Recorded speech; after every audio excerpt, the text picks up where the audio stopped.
Bismillahirrahmanirrahim. Assalamualaikum warahmatullahi wabarakatuh.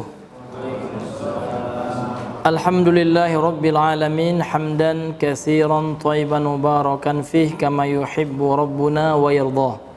Asyhadu an la ilaha illallah wa asyhadu anna Muhammadan abduhu wa rasuluh allazi la nabiyya ba'dahu, amma ba'd. Ikhwani wa akhwati fid din, Bapak Ibu, ikhwah akhwat yang semoga dirahmati oleh Allah Subhanahu wa taala. Alhamdulillah, segala puji hanyalah untuk Allah. Marilah kembali kita sama-sama mengucapkan alhamdulillah dalam rangka untuk mensyukuri nikmat Allah Subhanahu wa taala yang Allah masih selalu karuniakan kepada kita, berupa nikmat kesehatan serta kesempatan, dan yang paling besar daripada itu semua adalah nikmat Islam, iman, dan nikmat di atas petunjuk Nabi yang mulia sallallahu alaihi wasallam. Kemudian salawat dan salam kepada Nabi kita, Nabi besar Muhammad sallallahu alaihi wasallam. Allahumma salli ala Muhammad wa ala ali Muhammad. Ya Allah, limpahkanlah salawat dan salam kepada Nabi Muhammad dan keluarganya serta para sahabatnya dan orang-orang yang senantiasa istiqamah, konsisten mengikuti petunjuk beliau hingga akhir hayatnya. Amin amin ya rabbal alamin. Baiklah Bapak Ibu yang dimuliakan oleh Allah Subhanahu wa taala, kita kembali melanjutkan pembacaan serta penjelasan dari kitab Al-Mulakhas fi Syarh Kitab Tauhid, ringkasan dari syarah penjelasan kitab tauhid yang ditulis matannya oleh Syekh Muhammad At-Tamimi rahimahullahu taala. Kemudian kitab ini ditulis oleh Syekh Dr. Al-Allamah Shalih Al-Fauzan bin Abdullah Al-Fauzan fizahullahu ta'ala, salah seorang ulama besar di negeri Saudi Arabia, yang alhamdulillah pada hari ini beliau masih hidup ya di sana. Baiklah Bapak Ibu yang dirahmati oleh Allah Subhanahu wa taala, kita masih menjelaskan pembahasan yang pertama dari kitab Tauhid ini. Beliau telah membawakan beberapa dalil. Terakhir kita bahas dalil yang ketiga, ya, dalil yang keempat dari surah An-Nisa ayat 36. Kemudian kita lanjutkan Bapak Ibu yang dirahmati oleh Allah Subhanahu wa taala. Qala al-muallifu hafizahullahu taala wa nafa'ana Allah bihi wal Islam fid darain. Berkata penulis yang semoga dijaga tetap oleh Allah, semoga Allah memberikan kepada kita manfaat dari ilmu beliau dan juga diberikan manfaat ilmu tersebut kepada kaum muslimin dan Islam, dan memberikan ganjaran bagi beliau fid darain, di dunia dan di akhirat. Qala, beliau mengatakan, ma yustafadu minal ayah, yang diambil faedah atau pelajaran yang diambil dari ayat di atas. Ayat yang mana Pak? Surah An-Nisa ayat 36 yang telah kita jelaskan pada pertemuan sebelumnya. Al-awwalu, yang pertama adalah wujubu ifradillahi bil ibadati li'anna Allah amara bidzalika awwalan fahuwa akadul wajibati. Yang pertama adalah kewajiban mengesahkan Allah. Jadi dari ayat yang di atas, pada ayat surah An-Nisa 36 sebelumnya, Allah mengatakan wa'budullaha wa la tusyriku bihi syai'a. Allah mengatakan beribadahlah hanya kepada Allah saja dan janganlah kalian mempersekutukannya dengan sesuatu apapun. Maka pelajaran yang kita ambil, kata beliau, yang pertama kewajiban mengesahkan Allah di dalam peribadahan. Kewajiban mengesahkan Allah di dalam peribadahan. Bagaimana dengan selain itu? Wajib juga, namun terkhusus dalam ayat ini Allah yang menggandengkan yang pertama perintah beribadah kepada Allah. Wa'budullaha, ini kan fil amr, perintah. Ya, perintah Allah menyuruh kita beribadah kepada Allah. Kemudian setelah itu Allah larang dari berbuat syirik. Berarti Allah melarang kita berbuat syirik dalam peribadahan. Bagaimana Pak Ustadz contoh berbuat syirik dalam peribadahan? Banyak Pak. Ya. Bernazar ibadah nggak Pak? Iya, beribadah. Jadi kalau ada orang yang bernazar kepada selain Allah, inilah contoh dari berbuat syirik dalam ibadah. Maka di kampung saya, ya saya nggak sebut nama kampung ini Pak ya, kampung saya saja. Jadi ada keyakinan masyarakat kalau ingin mengharapkan sesuatu, mereka bernazar kepada sesuatu yang mereka keramatkan. Ada bukit di kampung saya namanya Bukit Mulinang. Ini terkenal di kampung saya Pak ya, di kampung bapak saya di Sumatera Barat itu. Jadi ada sebuah keluarga yang nggak dapat anak perempuan. Ini fakta Pak. Saya nggak sebut nama keluarganya siapa ya. Tidak dapat anak perempuan, kemudian bernazarlah sang ayah, kalau seandainya saya dapat anak perempuan, saya akan menyembelih seekor ayam di Bukit Mulinang. Qadarullah masya fa'al, alhamdulillah lahir anak perempuan. Nah, saya harus melapeh nazar katanya Pak. Melepas nazar ya, karena dia sudah bernazar. Tapi nazarnya bukan kepada Allah, itu ya masalahnya. Kepada sesuatu yang dianggap memiliki supranatural, memiliki kekeramatan, inilah diantara perbuatan syirik. Kemudian masih di kampung tetangga saya, itu nazarnya masih sekarang. Kami beberapa bulan yang lalu dengan teman yang sekarang alhamdulillah beliau seorang imam tetap ya di Qatar. Ya, teman kita, saudara kita, kami langsung ke suatu tempat Pak, cagar budaya. Namanya tempat kediaman Mande Rubiah. Jadi ada daftar isinya Pak ya, daftar tamu gitu, daftar tamu. Kenapa mereka mengunjungi itu? Kebanyakan daftar tamu itu Pak melepas niat. Ya, kalau dalam bahasa Minang malapini ya Pak ya. Iya, melepas niat. Kami tanya sama suaminya Mande Rubiah ini, karena Mande Rubiah itu rupanya Pak suatu gelar adat gitu ya, yang diberikan kepada wanita rupanya. Mande itu kan wanita. Ceritanya panjang itu. Kami tidak melihat dari segi historis ceritanya bagaimana adanya Mande Rubiah itu, namun kami ingin tahu kenapa banyak orang melapih niat ke situ. Nah, maka dijawab oleh suaminya, karena Mande Rubiah ini diyakini sebagai penghubung kepada roh-roh keramat orang dahulu. Nah, jadi mereka bertawassul, meminta kepada roh keramat inilah yang akan sebagai perantara kepada Allah katanya. Nah, ini persis ya Pak kepada orang kafir Quraisy gitu. Orang kafir Quraisy dulu ketika ditanya, kamu menyembah enggak patung-patung? Enggak. Percaya dia sama-sama Allah. Tapi patung-patung itu mereka yakini menjadi perantara mereka kepada Allah Subhanahu wa taala. Ma na'buduhum, kami enggak menyembah mereka para patung itu. Ya kan? Illa liyuqarribuna ilallahi zulfa. Dalam surat Az-Zumar ayat yang ketiga. Kecuali kami meyakini patung-patung itulah kelak yang akan mendekatkan diri kami kepada Allah Subhanahu wa taala. Inilah bentuk syirik dalam peribadahan. Doa itu ibadah, Pak. Jadi kalau kita berdoa meminta kepada selain Allah, nah inilah contoh dari syirik dalam doa. Jadi kalau kita doa ya minta kepada Allah. Nggak usah kita minta, kita nih orang banyak dosa Pak Ustadz ya. Kita harus minta sama Kiai dulu. Pak Kiai, tolong bilang sama Allah ya, tolong lapangkan rezekiku. Ini kan sudah minta sama Pak Kiai ya. Ini bentuk kesyirikan itu. Ya, jadi tawassul itu tawassul yang syirik seperti itu. Tapi tawassul yang benar ada. Ini sering kita jelaskan ya. Meminta melalui nama-nama Allah. Ini boleh. Ya. Ya Allah ya Rahman. Rahman kan nama Allah, Pak. Asmaul Husna ini. Allahu ya Rahman irhamni. Atau ya kan kalau dia dalam bentuk jamak ya irhamna. Boleh ya. Ya Allah yang Maha Rahman, yang Maha Pengasih, kasihinilah kami ya. Berilah kami kasih kan gitu. Allahumma ya Razzaq urzuqni.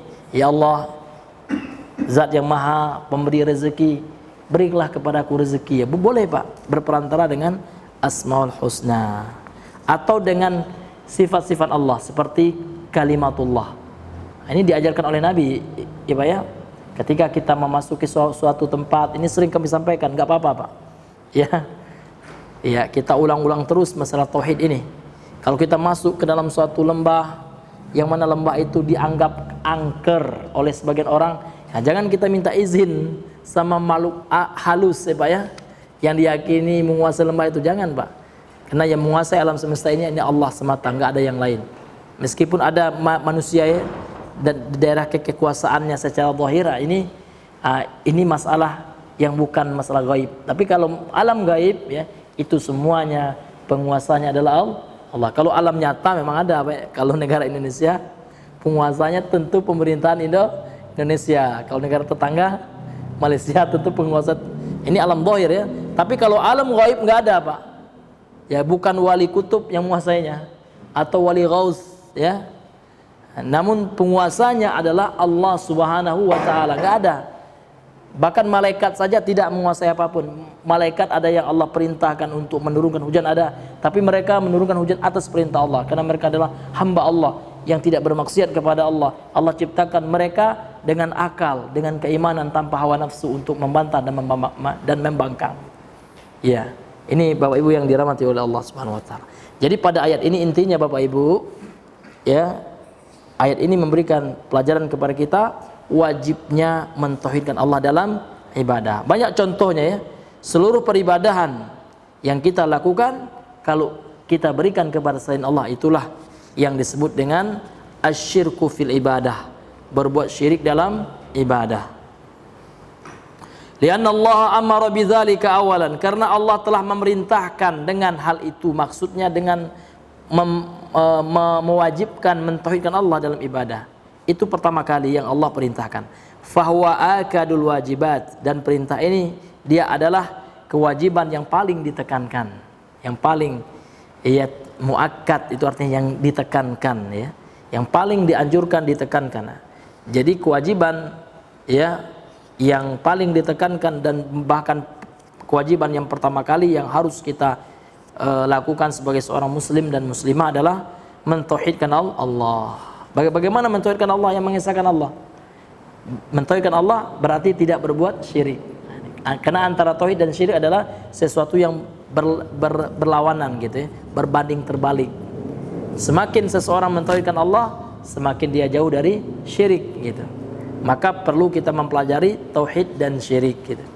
Sehingga ketika kita meninggalkan syirik secara sempurna, menunjukkan kesempurnaan, kebaikan ya, kemurnian dari tauhid yang kita amalkan. Tsaniyan, yang kedua, yang kedua, tahrimu syirki li'anna Allah naha anhu fa huwa asyaddul muharramati. Yang kedua adalah pengharaman syirik. Jadi syirik ini dosa besar nomor pertama Pak. Enggak Pak Ustadz membunuh, tidak. Ada dosa yang paling besar dari membunuh. Ya kalau membunuh misalkan, ya dalam hukum Islam, ya dalam hukum pidana Islam, membunuh dengan sengaja, ini dibedakan Pak ya, antara sengaja dengan tidak sengaja. Dengan amdan sengaja atau bi ghairi amdin. Kalau dengan sengaja maka hukumnya qisas. Artinya dia dibunuh juga, ya kan, dalam hukum pidana Islam, dalam diat, ya hudud, ya dalam hukum hudud, ya. Kemudian yang kedua, kalau ahli warisnya memaafkan, maka dia berkewajiban membayar diat. Diat itu denda, ya. Berapa Pak? Minimal 100 ekor onta. Ini dalam fikih dipelajari Pak ya. Nah, ini mahal Pak, 1 ekor onta itu ya boleh jadi seharga 1 Pajero. Ya Pajero sekarang mungkin 400 juta Pak ya. Nah, ini kali 100 berapa Pak? Apa? 4 miliar ya itu.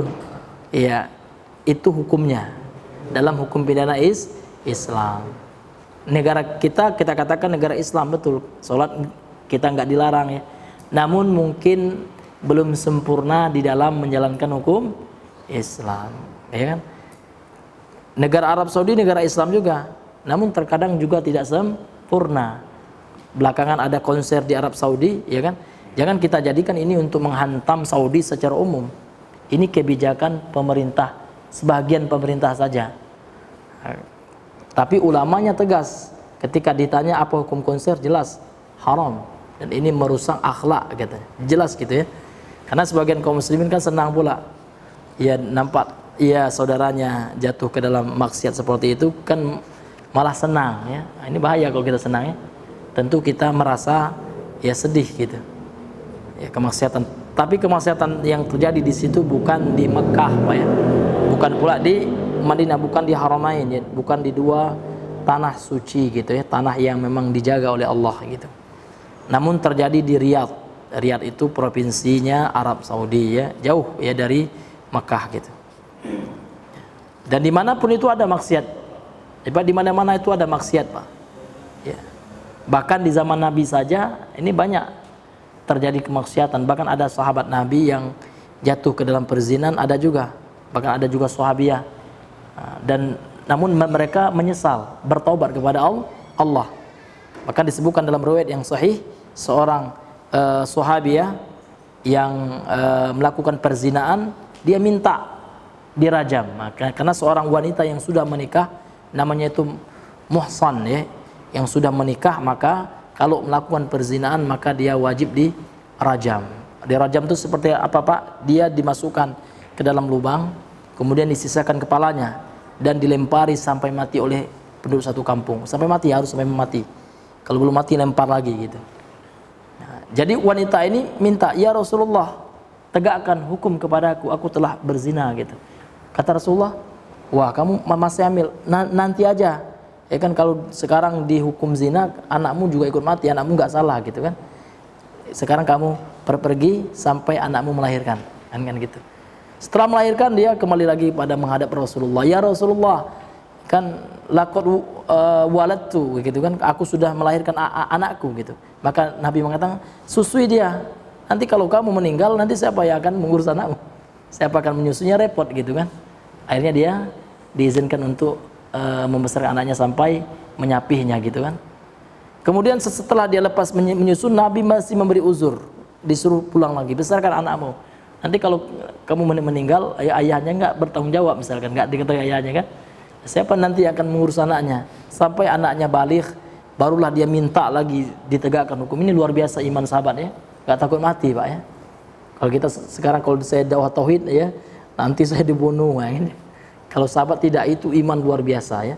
Akhirnya dia ditegakkan juga oleh Rasul sallallahu alaihi wasallam had ya. Sampai-sampai ada sahabat, saya lupa ya, karena sahabat ini saking bencinya dengan maksiat ya kan. Maka sahabat ini melemparnya dan mengupatnya.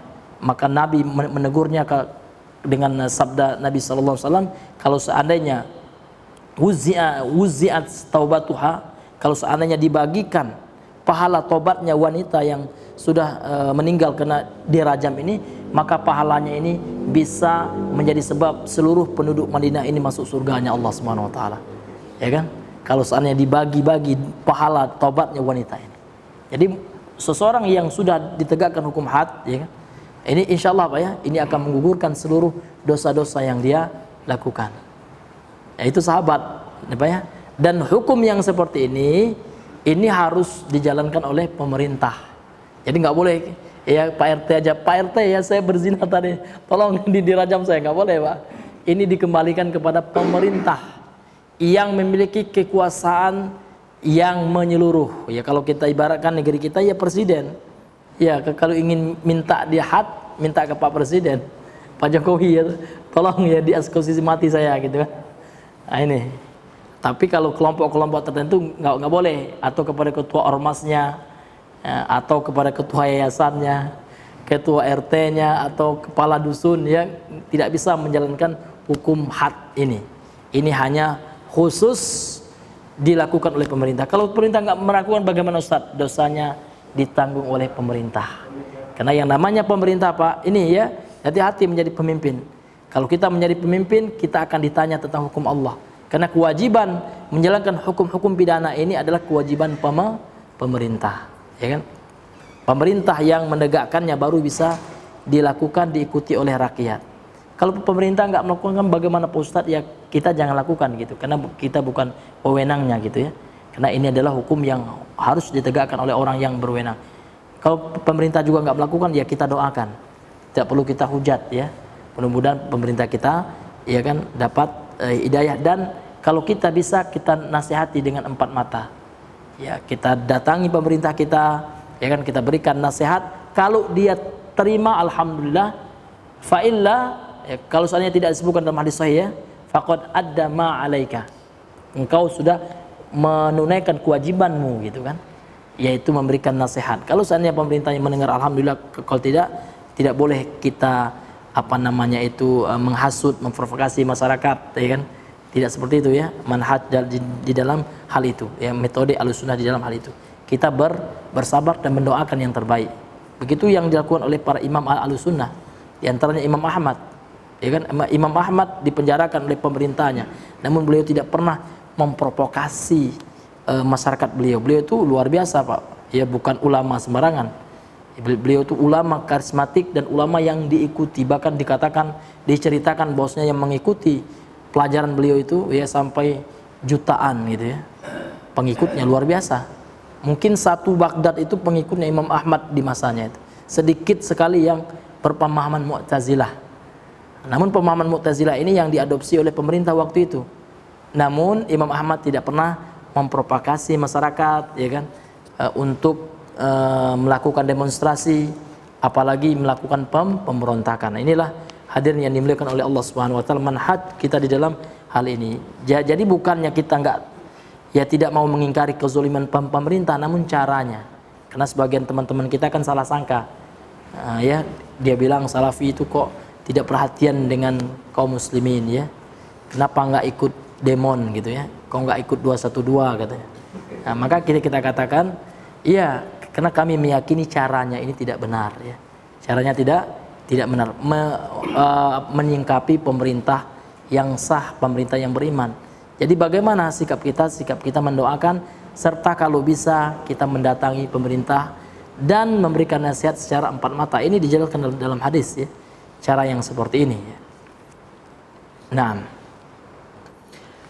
kemudian yang ketiga, salisan, pelajaran yang ketiga dari ayat ini adalah an-najtinaba syirki syartun fi sihhatil ibadati. Sesungguhnya menjauhkan diri dari kesyirikan adalah salah satu syarat dari sahnya sebuah ibadah, ya. Karena syarat yang pertama sahnya sebuah ibadah seperti sholat, zakat, ya kan, puasa yang kita lakukan, maka syarat yang pertama adalah al-ikhlas. Adalah ikhlas. Dan syirik menafikan keikhlasan. Ya, jadi orang yang memiliki keyakinan syirik dalam hatinya, ini orang yang tidak ikhlas dia. Dia meyakini bahwasanya boleh berdoa kepada selain Allah. Ini kan keyakinan syirik. Ya kan, boleh berdoa kepada wali yang telah meninggal, minta langsung, wahai wali tolong saya mbah, ya kan, Habib ya tolong saya, tolong sukseskan. Nah, ini kan dia meyakini dalam hatinya boleh kok kita minta kepada selain Allah. Ini keyakinan syirik. Jadi kesyirikan yang dia yakini seperti ini membuat, ya, keikhlasannya itu hancur luluh lantak, nggak ada lagi. Dia tidak dikatakan mukhlishina lahuddin, orang-orang yang ikhlas dalam beragama, ya, dalam beribadah, karena dia telah berbuat syirik. Apalagi syirik besar, Pak, ya. Kalau syirik besar satu saja kita lakukan, maka konsekuensinya menghancurkan seluruh amal ibadah, pahala amal ibadah yang kita lakukan. Ini sering kita bawakan dalilnya. Di antaranya, akhi, surat Az-Zumar ayat 65. Walaqad uhiya ilaika wa ilal ladzina min qablika la in asyrakta la yahbatanna amaluka wa la takunanna minal khasirin. Dan sungguh telah kami wahyukan kepada engkau wahai Muhammad dan kepada para nabi dan rasul sebelum engkau, la in asyrakta, jikalau engkau saja yang berbuat syirik wahai Muhammad, la yahbatanna amaluka, amalmu akan hancur. Ini sindiran luar biasa, ya. Nabi Muhammad saja kata Allah kalau berbuat syirik, kan Nabi Muhammad, ya kan, hasya wa kalla, tidak akan pernah berbuat syirik, gitu. Karena beliau adalah orang yang paling bertakwa, yang paling jauh dari yang namanya syirik. Namun Nabi ingin memberikan sindiran, gitu. Allah ingin memberikan sindiran. Kalau engkau saja wahai Muhammad, apalagi yang di bawah engkau ketakwaannya, kita ya kan, yang enggak ada jaminan masuk surga, gitu, ya. Tidak ada jaminan diampuni dosa-dosa kita. Nabi Muhammad sudah diampuni. Laqad taqaddama apa? Laqad ghufira lahu ma taqaddama min dzambihi wa ma ta'akhkhar. Telah diampuni dosa-dosa dari Nabi Muhammad itu, dosa yang telah lalu dan yang akan datang. Sudah diampuni dan beliau maksum ya. Orang yang terjaga, terpelihara dari dosa. Beliau saja kalau seandainya, jikalau ya, namun mustahil, nggak mungkin ya. Kalau beliau saja berbuat syirik, akan Allah hancurkan, sirnakan seluruh pahala dari amal soleh yang beliau lakukan, apalagi kita gitu. Makanya sehingga beliau katakan di sini, an-najtinaba syirki syartun fi sihhatil ibadah. Meninggalkan kesyirikan ya adalah salah satu syarat sahnya ibadah. Ya, ada orang yang berinfak luar biasa, sekali infak 100 juta misalnya. Luar biasa kaya, asetnya banyak. Ya kan, perusahaannya luar biasa banyak sekali. Namun dia ya kan mengatakan ya kan, nggak apa-apa ya kalau seandainya kita pingin ya nyalek misalkan, atau dia ingin jadi apalah gitu kan, minta bantuan sama Mbah Dukun. Mbah Dukun kan seorang kiai yang kasyaf. Karena ya, ada keyakinan orang ya meyakini selain Allah mengetahui perkara yang gaib. Ya kan? Ada yang meyakini seperti itu, Pak. Kalau seandainya orang awam yang meyakininya kan boleh jadi dapat uzur kena keawamannya, kena ketidaktahuannya. Ini terkadang ada juga ustadz yang mengatakan, Bapak SBY ya, Bapak ya kan, saya sudah bertanya kepada para ulama kasyaf. Nah, ini apa? Nggak ada ulama yang kasyaf ya. Ya kan?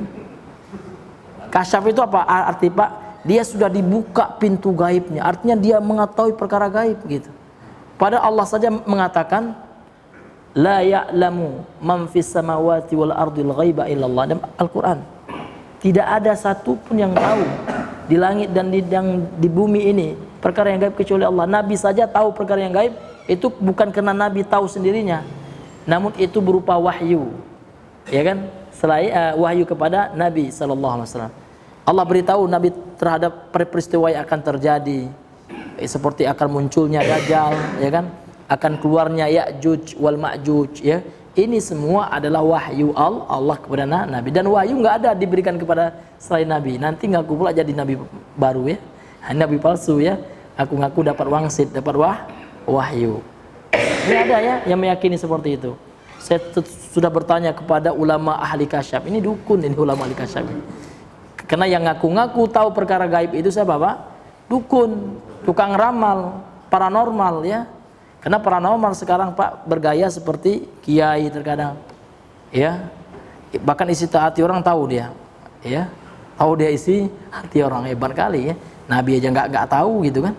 Sahabat aja nggak tahu. Umar bin Khattab meninggal ditusuk oleh Abu Lu'lu'ah. Kalau beliau tahu isi hatinya Abu Lu'lu'ah, beliau tangkap dulu, kamu mau nusuk saya ya kan. Tapi kan enggak. Beliau enggak tahu perkara gaib ya. Mana hebat ulama yang dia sangka kasyaf itu daripada Umar bin Khattab.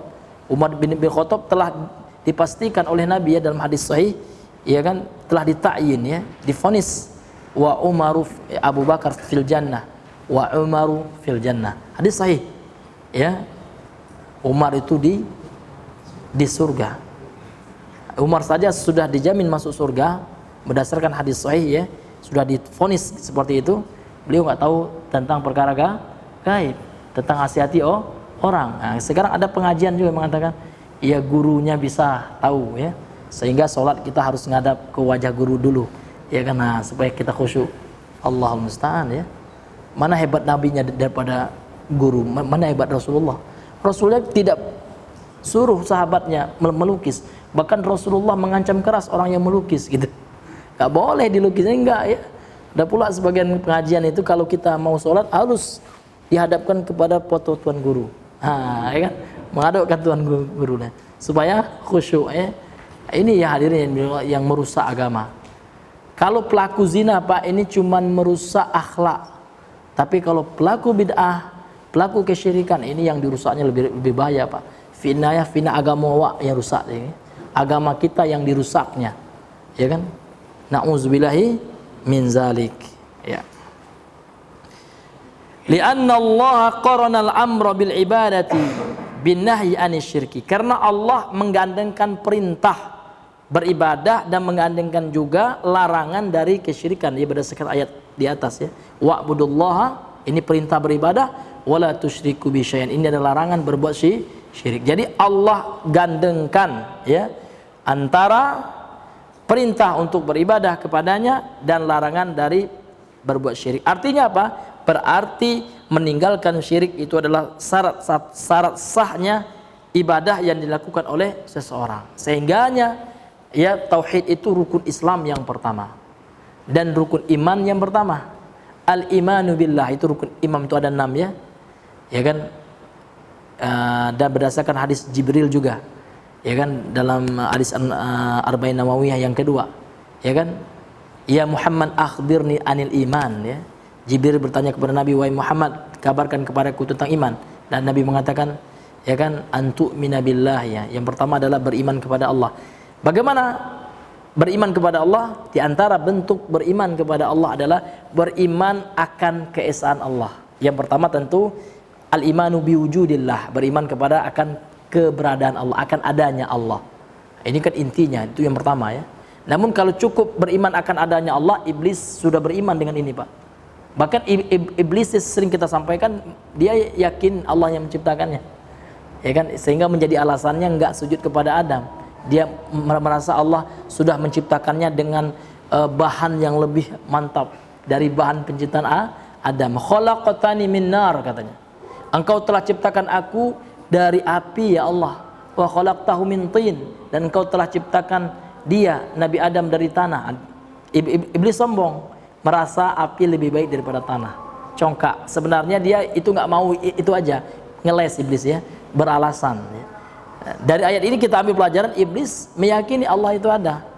Kalau iblis tidak meyakini akan adanya Allah, tidak akan mungkin iblis mengatakan Allah telah menciptakannya dari api. Bahkan iblis yakin Allah yang telah menciptakannya. Jadi tidak cukup ya beriman akan adanya Allah saja, tidak cukup, dan belum syarat mendapatkannya surga, belum menjadi syarat untuk bebas dari neraka. Makanya di antara bentuk beriman kepada Allah adalah mengesahkan Allah, yaitu mentauhidkan Allah di dalam rububiyahnya, dalam perbuatannya Allah, dalam perbuatan hamba, yaitu dalam ibadah, kemudian di dalam memahami sifat-sifat Allah dan nama-namanya Allah Subhanahu wa ta'ala. Ini banyak rinciannya, Pak ya. Kalau kita baca syarahnya tentang rukun iman itu, ini dalam kitab-kitab para ulama itu dijelaskan rinciannya. Ada yang menjadi usul ya, yang menjadi sesuatu yang qat'i, sesuatu yang mendasar, ada nanti furu' ya. Ada cabang-cabangnya. Kalau cabang-cabang ini, kalau seandainya berselisih pendapat ini tidak begitu ditekankan gitu. Memang ini penyempurna cabang-cabang ini. Namun nanti ada usulnya ya.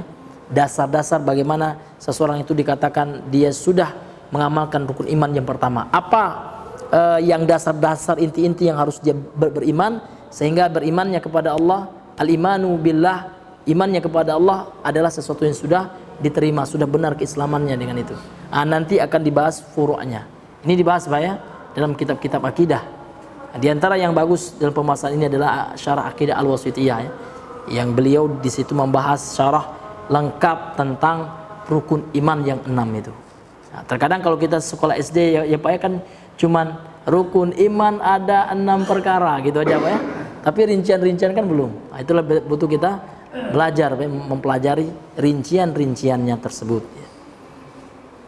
Kemudian Bapak Ibu yang dirahmati oleh Allah Subhanahu wa taala, yang keempat, rabi'an, yang keempat atau ar-rabi'u ya, anna syirka haramun qalilahu wa katsirahu kabirahu wa saghirahu. Lianna kalimata syai'an nakiratun fi siyaqin nahyi fata'ummu kulla dzalika.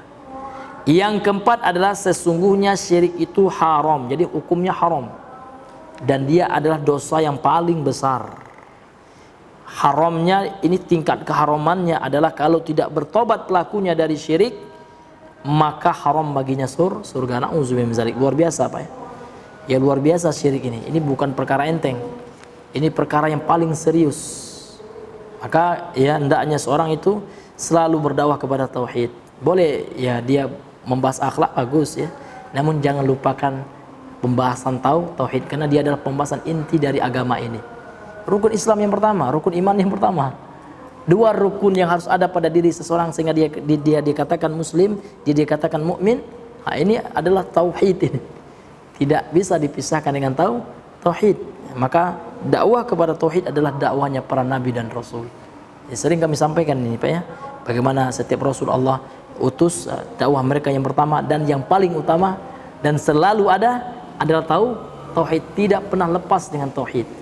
Tauhid sudah mendarah daging pada diri mereka dan pada diri para ulama dan para dai yang ikhlas, ya kan?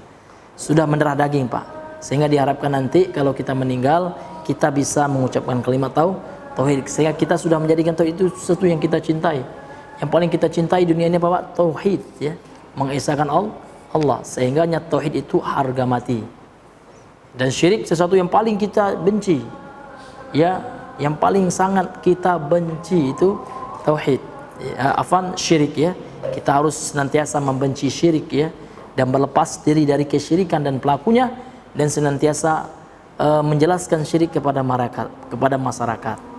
Ya, sering saya sampaikan cerita ya Pak ya, pas saya dulu di IAIN, pernah di IAIN dulu Pak di Padang, pas ceramah tentang contoh-contoh syirik pernah saya diberhentikan Pak. Sudahlah katanya, jangan dibahas itu lagi ya, banyak orang tersinggung nanti gitu. Pernah Pak, tapi tidak mengapa ya. Nabi aja mau dibunuh kan menjelaskan tauhid ya. Kita hanya dibentak saja ya, diam aja Pak ya. Iya. Ya tutup aja kalau seandainya memang sudah disuruh tutup ya, gimana lagi, yang penting kita menyampaikannya. Jadi memang kita diharapkan untuk menyebarkan pemahaman tauhid ini Pak, menjelaskan bahaya kesyirikan ini tidak hanya dalam lingkup kita yang sudah tahu ya. Insya Allah kami juga akan pergi ya, kalau ada waktu ya, pergi ke daerah kita yang minta ceramah gitu. Karena momen-momen masyarakat kita, masyarakat awam ya kan, ini kan Ramadan, ceramah Ramadan. Kapan perlu kita yang minta Pak ya, ke kami ini ya mau mengasih tausiah ya agamanya, kita sampaikan masalah tauhid ya. Ya, karena pengalaman kami pun di lapangan ya, waktu kami dulu pernah di Duri Pak ya, kami ada melakukan itu ke masjid-masjid umum itu, minta waktu agak 5 menit atau 6 menit atau kultum ya, kuliah 7 menit ya, kita jelaskan masalah tauhid, masalah syirik itu. Ada juga masyarakat tuh Masya Allah katanya, kami nggak tahu selama ini Pak Ustadz gitu. Ada yang senang gitu ya, nah, tapi ada juga yang tersinggung ya. Biasalah Pak dalam dakwah gitu. Yang penting kita memiliki keinginan kuat untuk berdakwah Pak, menjadi wasilah, menjadi perantara untuk dakwah tauhid ini Pak. Kita berdakwah Pak sesuai dengan kapasitas kita. Misalkan Bapak ahli IT, berdakwah di bidang IT-nya, mendakwakan tauhid, meng-share ya tulisan-tulisan tentang tauhid disebarkan. Kemudian di media video ya, di-share video-video tentang tauhid, ini bagian dari dakwah tauhid. Ya kan?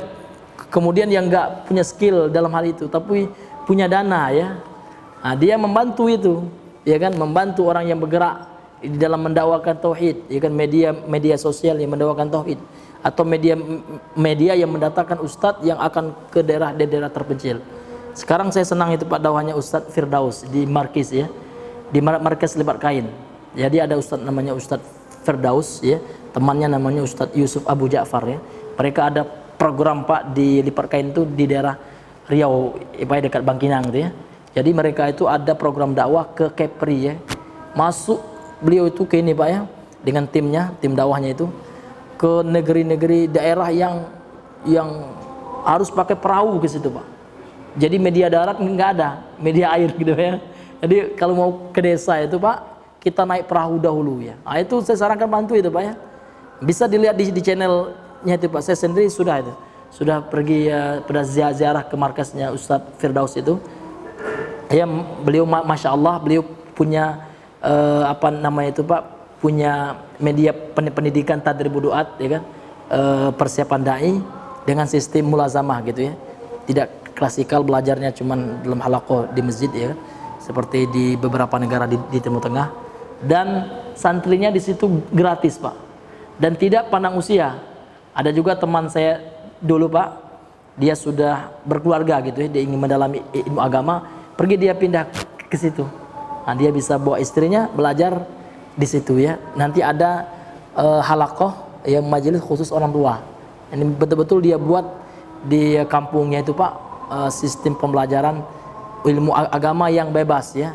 Dalam usia apapun nanti ada halaqah anak-anak, ada majelis anak-anak, kemudian ada majelis penuntut ilmu biasa ya seperti tingkatan SMA dan SMP. Nanti ada khusus ini ya, tadribud duat ya, khusus menjadi calon dai gitu. Ada juga untuk bapak-bapak nanti majelisnya gitu. Ya, jadi dia bikin apa namanya itu suasana ilmu Pak ya di tempat beliau itu. Namanya Markas Al-Quran dan Sunnah ya, di Lipat Kain itu. Ini bisa dilihat Pak ya di channel YouTube-nya beliau itu, Markis TV Pak ya. Ini bisa dilihat bagaimana beliau ke apa namanya itu ke daerah-daerah terpencil ya, seperti itu, dan mengutus murid-murid beliau yang calon dai ini ya kan untuk mengajar mengaji. Bahkan sudah banyak juga daerah-daerah binaannya. Jadi daerah terpencil itu Pak yang subhanallah Pak ya, untuk mengaji ini kayak kubu lah Pak. Kalau di tempat kita di Jambi ini seperti kubu lah gitu. Jangankan agama ya, untuk yang baca tulis saya terkadang nggak ada yang bisa, belum terjangkau oleh pemerintah gitu. Untuk ke situ saja lama, mau 5 jam di atas ketek ya, 5 jaman, 4 jam di atas perahu gitu. Nah, untuk mencapai di daerahnya itu, ini luar biasa Pak ya. Dakwah beliau semoga Allah Subhanahu Wa Taala memberikan pahala yang luar biasa kepada beliau dan kepada siapa saja yang terlibat mensukseskan dakwah yang seperti itu. Nah, kemudian kata beliau, syirik itu haram hukumnya, qalilahu wa katsirahu, sedikit dan banyak. Sekali saja Pak berbuat syirik, nauzubillah.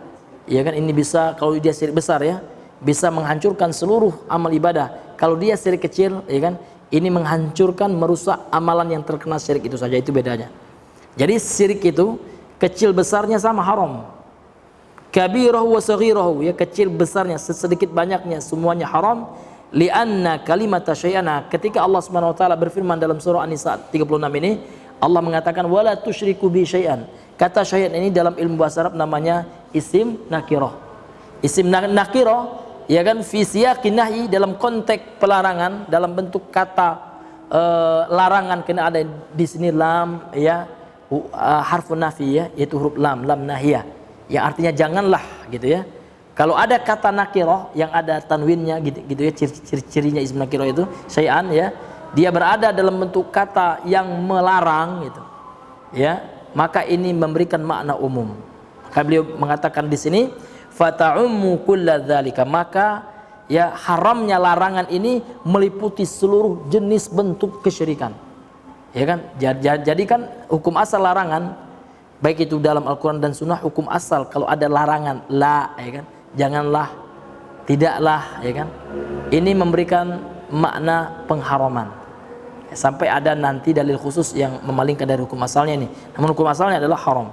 Maka berdasarkan ayat ini, beliau mengambil pelajaran dari ayat ini bahwasanya seluruh jenis syirik itu semuanya haram, semuanya dosa besar. Nanti bedanya syirik besar apa? Kalau syirik besar ya kan pelakunya kekal di neraka, na'udzubillahi min zalik. Namun kalau ternyata cuma syirik kecil, pelakunya tetap tidak diampuni oleh Allah, namun tidak kekal di neraka. Ini perbedaannya gitu. Kemudian yang kelima, khamisan, yang kelima, annahu la yajuzu an yushraka ma'allahi ahadun fi ibadatihi. Sesungguhnya tidak diperbolehkan ya seorang pun dipersekutukan bersama Allah di dalam peribadahannya.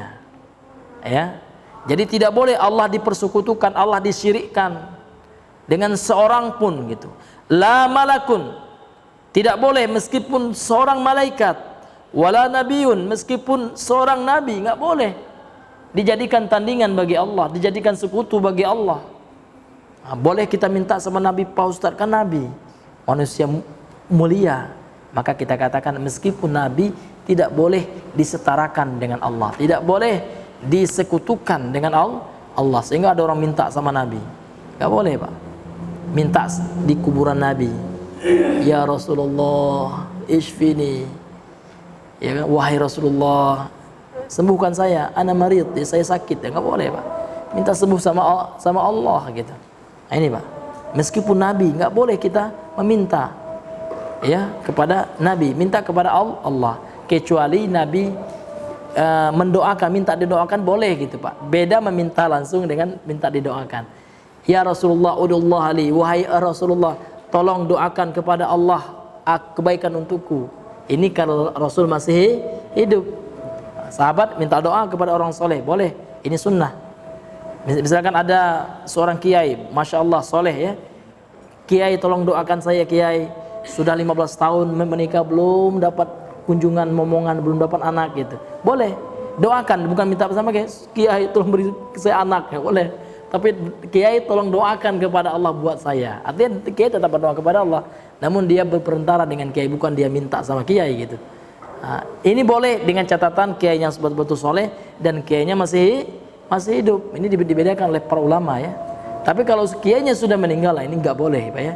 Ini tidak diperbolehkan ya. Wala salihun, atau dengan orang soleh, minal auliya'i, dari para wali. Ini nggak boleh Pak, dipersekutukan Allah dengan orang soleh tersebut. Ya kan?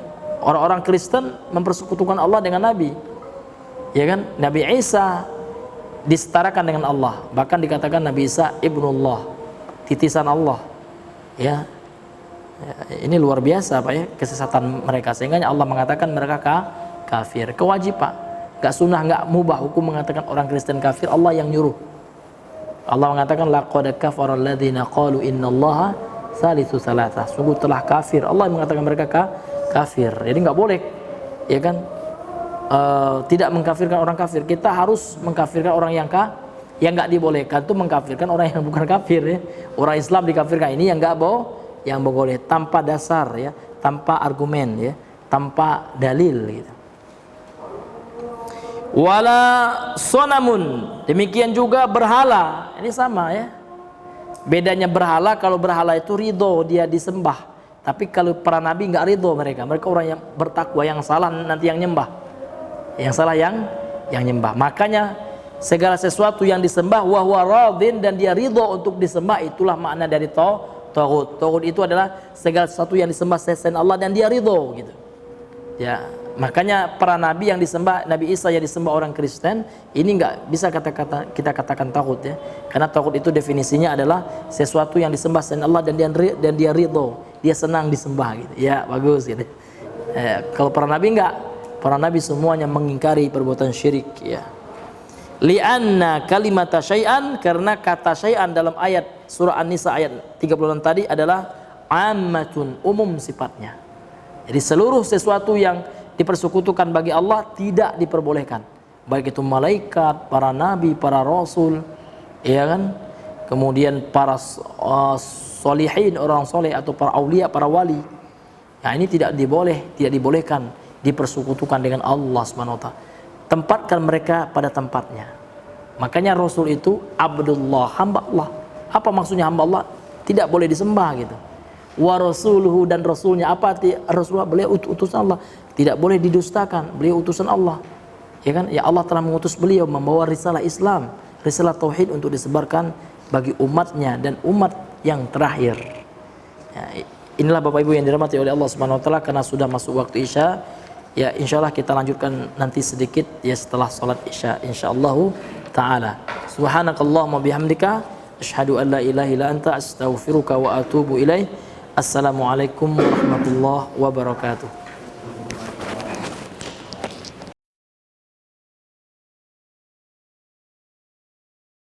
Bismillahirrahmanirrahim. Assalamualaikum warahmatullahi wabarakatuh. Alhamdulillah, salatu wassalamu ala rasulillah wa ala alihi wa ashabihi wa man walah, wa la hawla wa la quwwata illa billah, amma ba'd. Thayyib, baiklah Bapak Ibu yang dirahmati oleh Allah Subhanahu wa taala, kembali kita melanjutkan kajian kita, membaca dan menjelaskan kitab Al-Mulakhas fi Syarhi Kitab At-Tauhid alladzi baina aydina, yang berada di depan kita semua.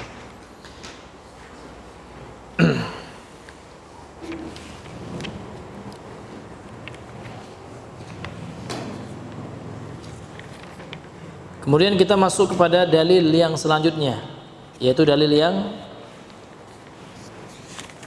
yang kelima yang dibawakan oleh al-muallif Syekh Muhammad At-Tamimi rahimahullahu taala dalam matan kitab At-Tauhid ini, dan matan kitab At-Tauhid ini. Itu beliau bawakan surah Al-An'am ayat 151 sampai 153. Namun yang beliau bawakan di sini syahidnya akan kita bacakan kelengkapannya dari mushaf. Ya. Qala al-muallif rahimahullahu taala wa nafa'ana bihi al-islam wal muslimin fid darain. Wa qawluhu qul ta'alu atlu ma harrama rabbukum 'alaikum alla tusyriku bihi syai'a wa bil walidaini ihsana wa la taqtulu auladakum min imlaq nahnu narzuqukum wa iyyahum wa la taqrabul fawahisha ma dhahara minha wa ma batan wa la taqtulun nafsa allati harrama Allahu illa bil haqqi dzalikum wassakum bihi la'allakum ta'qilun ولا تقربوا مال اليتيم إلا بالتي هي أحسن حتى يبلغ أشده وأوفوا الكيل والميزان بالقسط لا نكلف نفسا وسعها وإذا قلتم فاعدلوا ولو كان ذا قربى وبعهد الله أوفوا ذلكم وصاكم به لعلكم تذكرون وأن هذا صراطي مستقيما فاتبعوه ولا تتبعوا السبل فتفرق بكم عن سبيله ذلكم وصاكم به لعلكم تتقون. Ini surah Al-An'am ayat 51 sampai 53. Di antara asbabun nuzul, sebab turunnya ayat ini adalah berdasarkan sebuah riwayat yang sahih dikeluarkan oleh Ahmad dalam musnadnya, Imam Ahmad dalam kitabnya Al-Musnad namanya. Kemudian juga Imam Ibnu Hibban dalam sahihnya, yaitu Sahih Ibnu Hibban. Sahih Ibnu Hibban. Kemudian juga Imam Al-Hakim dalam Mustadraknya. Kemudian Imam Al-Hakim mengatakan hadza hadisun sahihun. Hadza hadisun sahihunil isnadi wa lam yukhrijah. Ini adalah hadis yang sahih, yakni sebab turunnya ayat ini, ya kan? Sanadnya sahih, namun Imam Bukhari dan Muslim tidak mengeluarkannya, namun dia sahih kata beliau. Apa Pak? Di antara sebab turunnya ayat ini, surah Al-An'am ayat 151 sampai 153 ini, wa an Ibnu Mas'udin radhiyallahu anhu, dari Ibnu Mas'ud yang semoga Allah meridhoinya, qala, dia berkata, dia lihat Nabi gitu ya. Khattalana Rasulullah sallallahu alaihi wasallam khattan. Rasulullah suatu ketika membuat garis, ya, di hadapan kami. Rasul buat garis. Summa khatta an yaminihi. Pertama Rasul buat garis lurus, ya. Kemudian di garis lurus ini Rasul buat garis-garis sebelah kanan, ya, buat garis kecil-kecil sebelah kanannya. Wa an shimalihi khututan. Kemudian dibuat garis-garis kecil di kirinya, garis lurus sebelah kanan, buat garis lagi sebelah kiri, buat garis lagi. Summa qala, kemudian Nabi bersabda, hadza sabilullah, yang lurus ini adalah jalannya Allah. Satu saja nih jalannya Allah nih, ya. Khatton, satu garis, mufrad, dia tunggal. Tapi garis-garis yang sebelah kiri dan kanannya ini khutut dikatakan, garis-garis banyak garisnya. Ini menunjukkan sabilullah, jalannya Allah itu satu, Islam, tauhid, sunnah. Kemudian Nabi mengatakan hadza sabilullah, ini adalah jalannya Allah. Wa hadhi subul, ini jamak, subul ini jamak dari kata sabil. Sabil diungkapkan dengan bentuk mufrad, tunggal. Karena sabilullah itu jalannya Allah itu satu. Maka tidak benar ada orang yang mengatakan ya penting kan tujuan kita Allah Pak Ustadz, ya. Walaupun berbeda-beda jalannya, ini salah. Ya, siapa yang bilang gitu? Nabi bilang enggak. Sabilullah itu sabil, satu jalannya. Khattan, satu garis yang dibuat Nabi, ya kan? Kemudian Nabi mengatakan satu garis ini yang lurus ini, Nabi katakan hadza sabilullah, ini jalannya Allah yang satu ini. Wa hadis subul, adapun jalan-jalan yang ini, garis-garis sebelah kanan kiri yang banyak ini, ala kulli sabilin minha syaitanun. Setiap jalan ini, setiap garis-garis ini, setiap jalan di kiri kanan ini ada satu setan yad'u ilaihi, yang mengajak, ya kan, kepada jalan sesat ini. Lantas Nabi membacakan ayat Al-Qur'an dalam surah, ya, Al-An'am tadi, ya, wa anna hadza sirati dalam surah Al-An'am 153. Sesungguhnya ini adalah jalanku mustaqiman yang lurus. Fattabi'uhu, ikutilah oleh kalian. Wala tattabi'us subula, jangan kalian ikuti jalan-jalan yang lain. Fatafarraqu bikum an sabilih, akan memecah belah kalian, akan menyesatkan kalian dari jalannya Allah Subhanahu wa ta'ala. Jadi jalannya Allah itu satu, Pak. Jalannya tauhid itu satu, ya. Nah, maka ini adalah salah satu ya sanggahan kepada orang yang mengatakan semua agama itu benar. Ya, Kristen benar, Yahudi benar, Nasrani benar, ya. Majusi benar, Hindu, Buddha semuanya benar, ya. Nah, ini adalah sesuatu yang sudah dicanggah oleh hadis, ya, hadis sahih. Jalan yang kebenaran itu cuma satu, Islam ini, Pak. Islam adalah jalan satunya, yaitu Islam yang dibangun di atas prinsip tauhid. Bukan atas nama Islam saja, namun prinsipnya syirik ini nggak masuk, Pak, ya. Namun Islam yang diamalkan oleh Rasul dan para sahabatnya. Kemudian Islam yang diamalkan oleh mereka dan diriwayatkan kepada tabi'in, atba'u tabi'in, pada ulama setelahnya sampai kepada kita. Islam yang diamalkan oleh mereka itulah yang kita kaji, kita sampaikan, kita jelaskan, Bapak Ibu yang dirahmati oleh Allah Subhanahu wa taala. Kemudian ya, kata beliau membawakan ayat ini cukup panjang.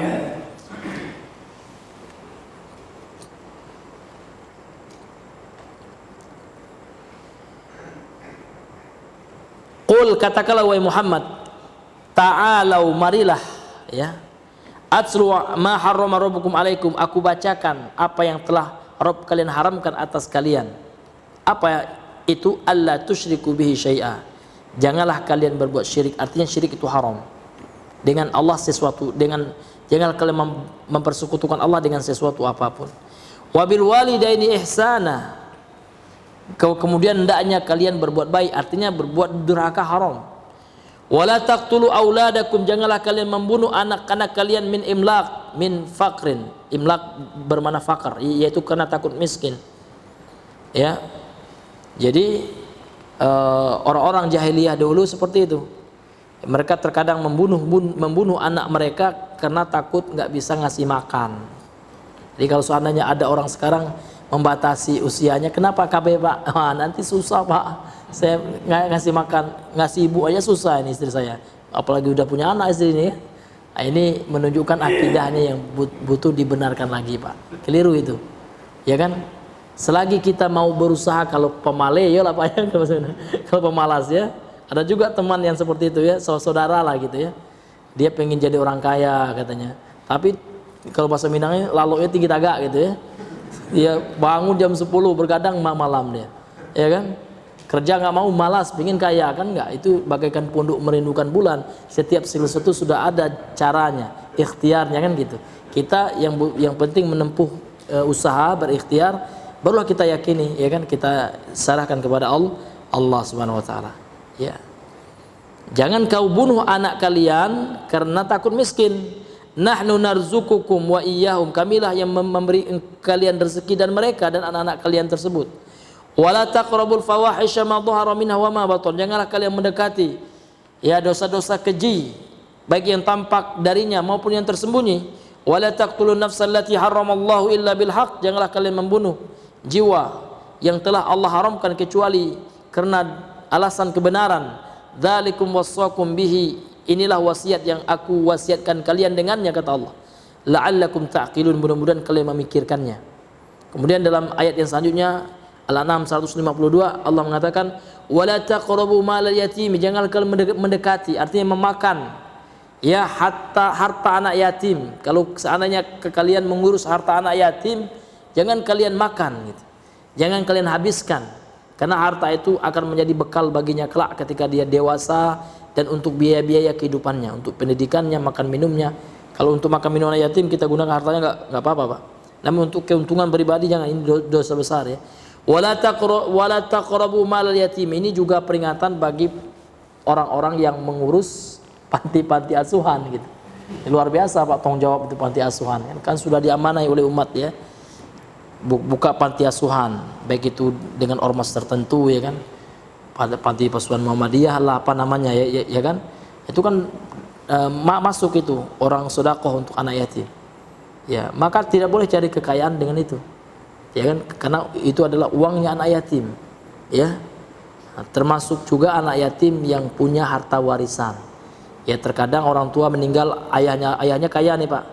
Ya kan, rupanya emaknya ya nikah lagi. Harta ayahnya ini diambil sama emaknya, dinikmati dengan suami barunya. Anaknya ini dititip aja sama neneknya, enggak dikasih makan, biar lantalah sama neneknya. Nah, ini bahaya nih, Pak. Ini termasuk juga contoh memakan harta anak yatim. Auzubillah. Allah mengatakan wala taqrabu malal yatimi illa billati hiya ahsanu hatta yablugha asyuddah. Kecuali dengan cara yang baik. Itu yang baik itu maksudnya ya untuk keperluannya, kita belanjakan untuk keperluannya dan kebutuhan orang yang memang fokus memelihara anak yatim itu. Orang itu kan enggak ada lagi pekerjaannya. Pekerjaannya khusus menjaga anak yatim. Boleh kita ambil gajinya dari pemasukan anak yatim itu kalau dia tidak ada pekerjaan lain gitu. Nah, boleh yang seperti itu, Pak ya. Hatta yablugha asyuddahu, sampai dia mencapai masa kuatnya, artinya masa dewasanya. Wa auful kaila wal mizana bil qist, dan penuhilah timbangan dan takaran dengan adil, artinya jangan curang. Wala nukallifu nafsan illa usaha, kami tidaklah memberatkan suatu jiwa pun, seorang pun kecuali sesuai dengan kesanggupannya. Wa iza qultum fa'dilu, kalau kalian berbicara maka adillah, artinya berbicara dengan kebenaran. Walau kana dza qurba, meskipun ya yang kalian katakan itu adalah orang yang memiliki hubungan kerabat dekat denganmu. Kalau kita hakim misalkan, meskipun yang kena kasus itu anak kita atau saudara kita, ponaan kita, kalau dia salah kita putuskan kebenaran. Sampai-sampai aja ya. Ya, di zaman Nabi itu ada seorang wanita yang dari suku terpandang ya. Ini minta minta potongan hukuman gitu ya, minta pengampunan lah lewat istri Nabi gitu ya. Nah, maka Nabi mengatakan dia wanita ini mencuri dia. Maka Nabi mengatakan ya kan, kalau seandainya idza kanat Fatimatu bintu Muhammadin saraqat, kalau seandainya Fatimah anaknya saya, anaknya Nabi Muhammad saja mencuri, laqata'tu yadaha, akan aku potong tangannya. Jangan ya kan, apalagi yang selain itu, artinya apa? Berlaku adilah gitu dalam segala sesuatu. Wa bi ahdillahi aufu, dan janji kepada Allah tunaikanlah. Dzalikum wasaqum bihi la'allakum tadhakkarun. Itulah yang aku telah wasiatkan dengannya, kata Allah, mudah-mudahan kalian mengingatnya, tidak lupa gitu. Kemudian ayat yang terakhirnya Al-An'am 153-nya, wa anna hadza sirati mustaqima fattabi'u, inilah jalanku yang lurus ya, maka ikutilah jalan tersebut. Wala tattabi'us subula fatafarraqu bikum an sabili, jangan engkau ikuti jalan-jalan yang banyak yang lainnya yang akan mencerai-beraikan kalian dari jalannya Allah. Dzalikum wasaqum bihi la'allakum tattaqun, ya itulah yang telah aku wasiatkan kalian dengannya, kata Allah, la'allakum tattaqun, mudah-mudahan kalian menjadi orang yang bertakwa ketika kalian telah mengamalkan wasiat tersebut. Ya, inilah hadirin yang dimuliakan oleh Allah Subhanahu wa taala, Bapak Ibu, ya dalil yang kelima yang dibawakan oleh beliau. Kemudian kita bacakan penjelasan dari pensyarah kitab itu. Pensyarah kitab ini yaitu Syekh Shalih Al Fauzan. Qala asy-syarihu hafizahullahu taala, ta'alau qul ta'alau. Jadi beliau akan menjelaskan kepada kita makna mufradat, ya kosakata dari ayat ini. Ya, surah Al-An'am 151 ini. Qul katakanlah ya. Ta'alau itu maknanya adalah halummu wa aqbilu.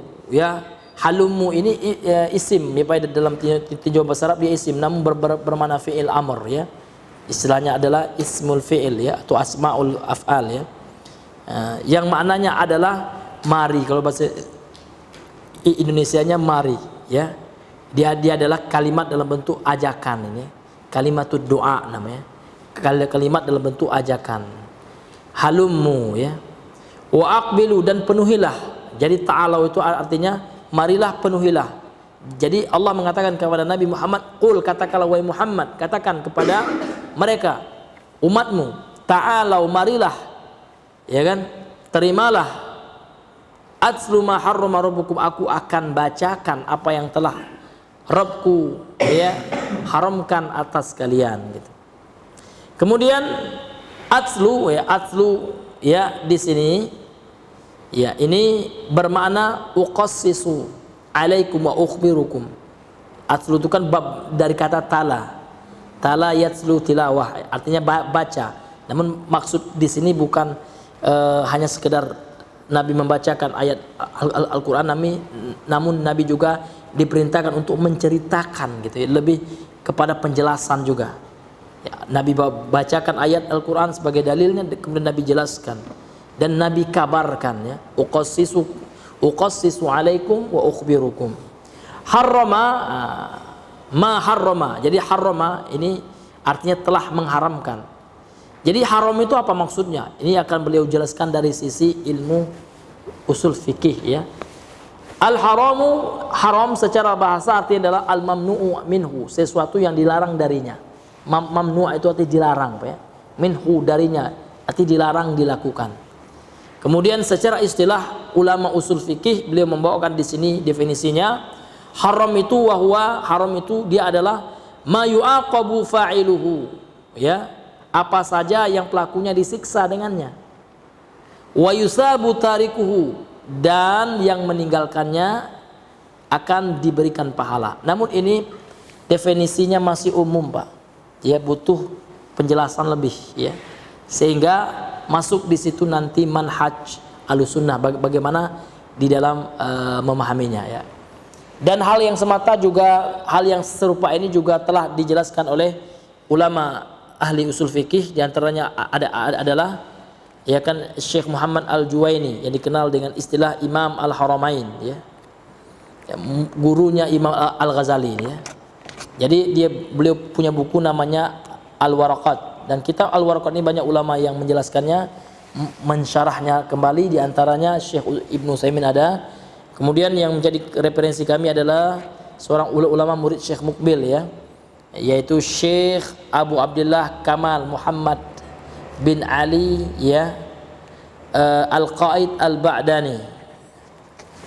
Jadi beliau menjelaskan lagi definisi haram itu Pak ya. Jadi yang dibawakan oleh Syekh Shalih Fauzan di sini secara umum. Untuk yang lebih rincinya, makna haram itu ya adalah manahallahu wa rasuluhu anhu, segala sesuatu apa saja yang Allah telah haramkan dan Rasulnya darinya. Ala sabilil ilzam, pengharamannya itu memang sangat ditekankan, dengan cara sangat dilazimkan, artinya ditekankan. Manintasala usibah, barang siapa ya yang meninggalkan yang haram itu, imtasala ini lebih kepada niat ya. Barang siapa yang meninggalkan yang haram itu dengan niatnya ikhlas karena Allah, usiba, maka dia akan diberikan pahala. Itu makna yang haram ya. Yang meninggalkannya tidak hanya diberi pahala yang meninggalkan, itu umum masih apa ya. Namun lebih dikhususkan lagi, yang meninggalkan sesuatu karena Allah maka dia berpahala. Harus ada imtithalan di situ. Karena imtithalan di sini bermakna niat, ada kandungan niatnya karena Allah ikhlasnya. Karena ada juga Pak orang yang meninggalkan yang haram tapi nggak dapat pahala Pak. Contoh, Bapak kok nggak pakai narkoba itu ya kan karena saya nggak mau nanti tubuh saya rusak. Itu saja Pak niat Bapak. Iya. Nah, ini nggak dapat pahala Pak. Nah, kalau dapat pahala gimana Pak? Bapak kok nggak pakai narkoba? Karena diharamkan Allah Pak. Allah melarang kita. Narkoba itu haram. Kemudian juga hikmah kenapa Allah mengharamkan, rahasianya di samping Allah haramkan, dia juga bisa membahayakan tubuh, baru dapat pahala. Maka dikatakan di sini famanintasala usiba, barang siapa yang niatnya ikhlas dalam meninggalkan itu, maka barulah dia dapat apa Pak? Dapat pahala. Kalau nggak ikhlas dia, meskipun nggak zina dia, Bapak kenapa nggak zina? Ya bahaya, nanti saya kena HPI. Itu saja Pak. Iya. Nah, ini belum dapat pahala dia. Ya kan? Maka Pak kita niatkan terus karena Allah. Kenapa? Bapak nggak zina itu haram. Allah yang mengharamkannya. Pelakunya luar biasa siksanya kelak di akhirat. Maka saya meninggalkan zina karena Allah, dan kemudian zina itu bermudarat. Di antaranya bisa menyebabkan orang terkena berbagai macam penyakit yang sangat menakutkan dan mematikan. Nah, itu Pak. Ini baru dapat pahala. Wa yu'aqabu, ya kan, fa'iluha. Kemudian yang melakukannya, ini yang haram, apa ya? Kemudian yang melakukannya ini diberikan dosa. Ini belum lengkap ya, ini secara umum. Namun yang lengkapnya adalah waman aso bihasabi ma aso. Ya, barang siapa yang bermaksiat, ya kan, maka dia akan diberikan ganjaran sesuai dengan jenis maksiatnya. Jadi tidak setiap maksiat itu yang haram itu nanti akan disiksa. Kalau maksiatnya bersifat syirik gitu ya, kemudian dia meninggal nggak sempat bertobat, ya kan, maka dia dipastikan disiksa. Namun selain syirik dan dia bukanlah pembatal keislaman seperti menghalalkan apa yang Allah haramkan, maka tidak boleh dipastikan. Ini mazhab Ahlussunnah. Misalkan ada orang yang berzina nih Pak, namun dia tidak menghalalkan zina. Ditanya dia, "Bapak zina?" "Iya." "Gimana hukum zina?" "Tetap haram Pak ya. Saya yakin zina itu haram, tapi saya nggak bisa ngontrol nafsu waktu itu Pak ya." "Bapak menyesal?" "Iya." Gitu ya. Nah, ini orang yang seperti ini nggak bisa kita katakan pasti disiksa. Dia di bawah kehendak Allah. Kalau Allah mengendaki dengan rahmatnya Allah, Allah bisa ampuni dia. Ya, namun dengan catatan dia tidak menghalalkan zina.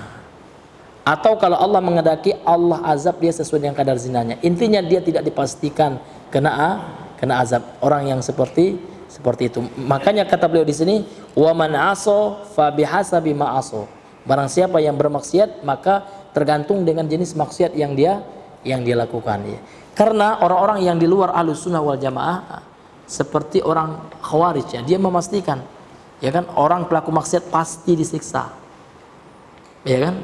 Bahkan pelaku dosa besar kafir kata mereka. Kalau orang Mu'tazilah, kalau Mu'tazilah itu orang yang meninggal membawa dosa besar itu fi manzilatin baina manzilataini. Ya, dia berada di suatu kedudukan di antara dua kedudukan. Ya kan, dia nggak masuk neraka tapi juga nggak masuk surga. Namun tetap juga ya dia masuk neraka juga, intinya sama gitu. Nah, ini. Namun Ahlussunnah wal Jamaah meyakini selama pelakunya tidak menghalalkan dosa besar itu, ya kan, dia tidak mengatakan meyakini dosa itu adalah halal, ya kan, maka dia berada di bawah kehendak Allah Subhanahu wa taala. Ya. Seperti itu. Namun kalau dosa syirik besar ya Pak, ini sepakat ya. Semuanya sepakat bahwasanya pelakunya naudzubillah min zalik ya Pak ya, tidak diampuni berdasarkan firman Allah, "Innallah la yaghfiru" ya, sesungguhnya Allah Subhanahu wa taala tidaklah mengampuni dosa syirik ya, "wa yaghfiru ma duna dzalika liman yasha." Akan tetapi Allah mengampuni dosa selain syirik yang siapa yang Allah kehendaki, ya kan? Innallaha la yaghfiru ayyusyraka bihi gitu. Thayyib. Bapak Ibu yang dirahmati oleh Allah Subhanahu wa taala, kemudian beliau mengatakan al-ayat. Nah, di sini Syekh Muhammad At-Tamimi mengatakan al-ayat itu maksudnya apa? Maksudnya adalah yaitu ila akhir ayati tsalathi min suratil an'am. Sampai ayat yang ketiga ya, 3 ayat ya, sampai 3 ayat yang disebutkan dalam surah Al-An'am, yaitu ayat yang ke-151 sampai 153. Ini maksud al-ayat yang dibawakan oleh beliau gitu.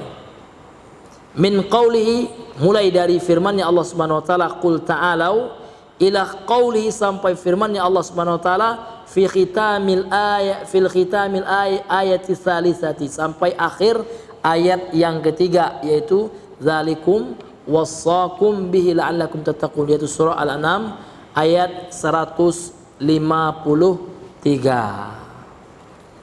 Kemudian beliau melanjutkan ya, al-ma'nal ijmaliyyu lil ayati, makna global dari ayat yaitu surah Al-An'am ayat 151 sampai 153 yang dijadikan dalil oleh penulis ya. Ya'murullahu nabiyahu an yaqula li haula'il musyrikina alladzina abadu ghairallahi. Allah Subhanahu wa taala memerintahkan nabinya ya untuk mengatakan kepada orang-orang musyrik tersebut, alladzi yang abadu ghairallah, yang telah menyembah ya beribadah kepada selain Allah. Wa harramu ma razaqahumullah, dan kepada orang yang telah mengharamkan apa yang Allah telah rezekikan.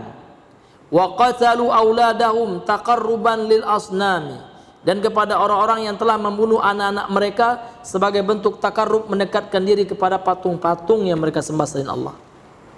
Fa'alu dzalika, mereka melakukan hal itu bi araihim, karena dasar pemikiran saja, ru'yah, ra'yun mereka ya, karena perasaan dan pemikiran saja.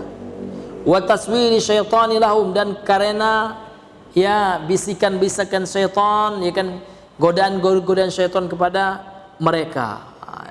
Jadi Allah memerintahkan Nabi untuk mengatakan kepada mereka ini apa yang Allah telah haramkan bagi mereka, sehingga mereka berhenti dari melakukannya.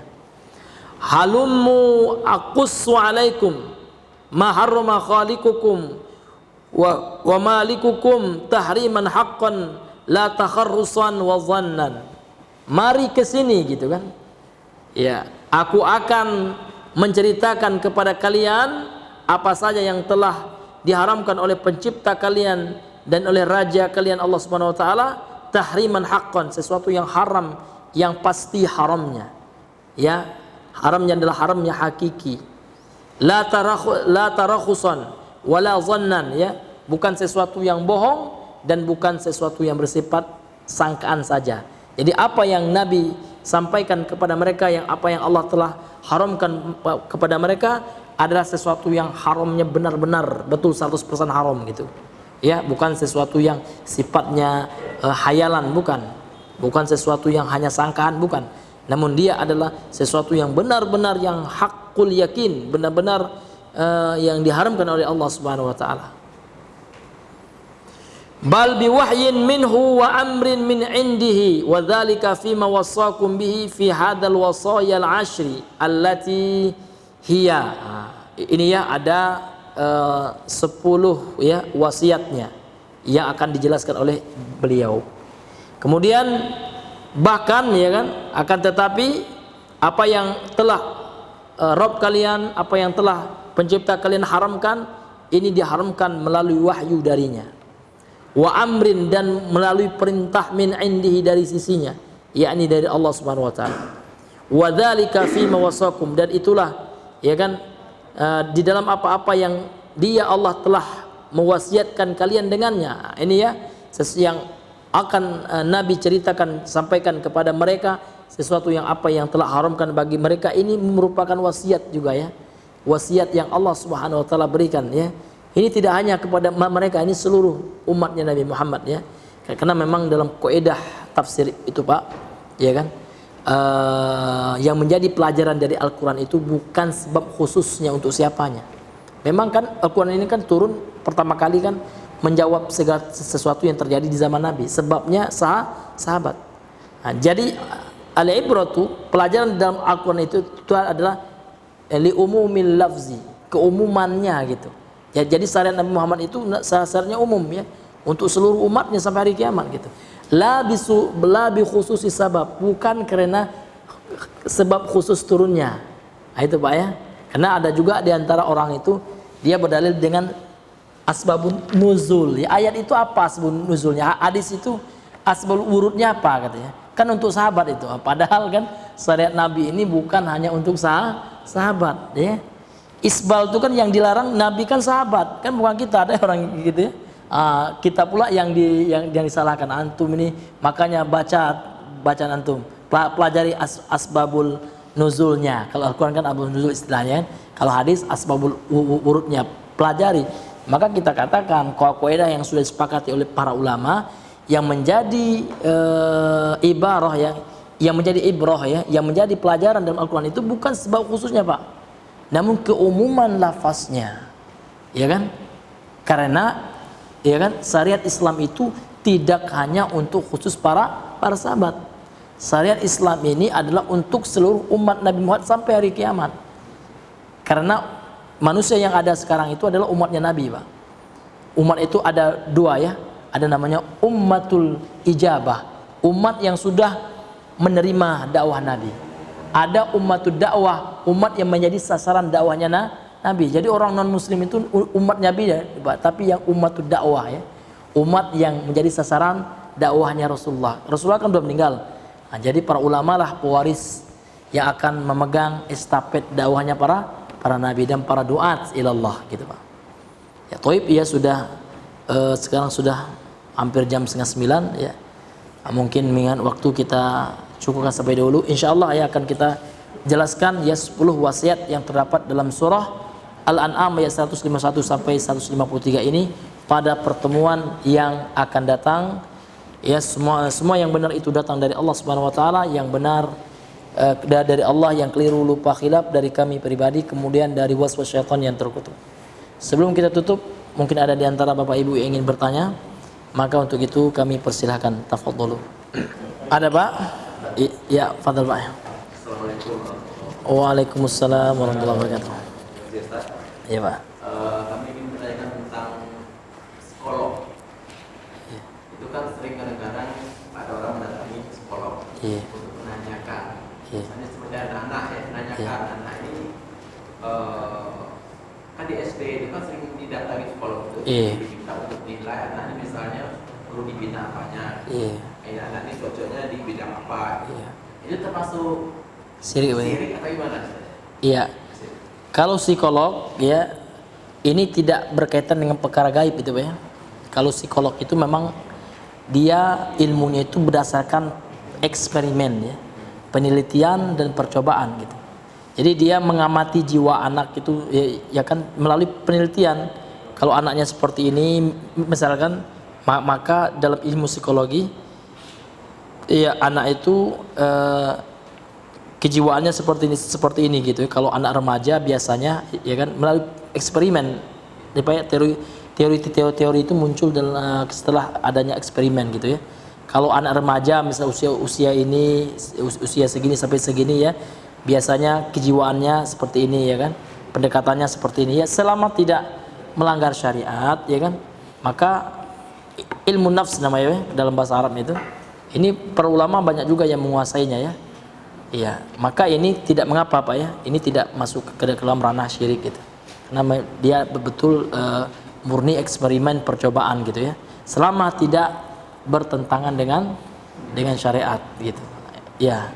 Jadi psikiater itu boleh karena memang ada ilmunya itu Pak ya. Maka tidak kita katakan dia itu orang yang meramal perkara-perkara yang gaib, enggak Pak ya. Karena atas dasar itu ya, dasar penelitiannya. Berbeda nanti kasyaf itu Pak ya. Nah, kalau yang diyakini oleh sebagian kaum muslimin adanya orang yang mencapai derajat kasyaf itu memang dia sudah disingkap bata batinnya oleh Allah. Ya sehingga yang paling parahnya Pak, yang paling teruknya kalau bahasa ya Malaysia ya, mereka bisa menyatu dengan Allah. Bahkan dia sendiri bisa jadi Allah itu. Hingga dia kan enggak salat lagi gitu. Dia yang Allah, ngapain salat gitu kan? Yang salat itu kan makhluk, dia sudah melebur dengan al-khaliq. Itulah istilah wihdatul wujud ya.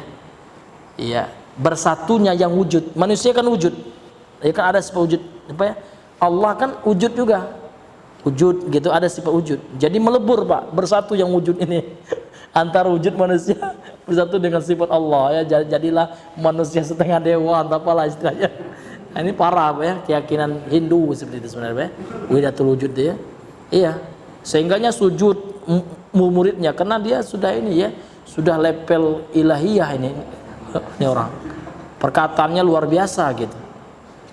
Bahkan dia sudah mewarisi kun fayakun. Kan Allah yang punya kun fayakun ya, hendak menciptakan sesuatu. Ini wali, orang sufi ada yang meyakini walinya juga bisa seperti Allah mengatakan kun fayakun. Ini di kitab-kitab mereka itu yang syirik itu Pak ya. Tapi kalau psikologi, psikiater ya ahli psikologi, sepedek pengetahuan saya sendiri ya, ini tidak masuk ke dalam ranah syirik. Wallahu a'lam bishawab. Ada lagi Pak? Iya, karena tidak ada, marilah kita tutup dengan membaca doa kafaratul majlis. Subhanakallahumma bihamdika asyhadu an la ilaha illa anta astaghfiruka wa atubu ilaik. Assalamualaikum warahmatullahi wabarakatuh.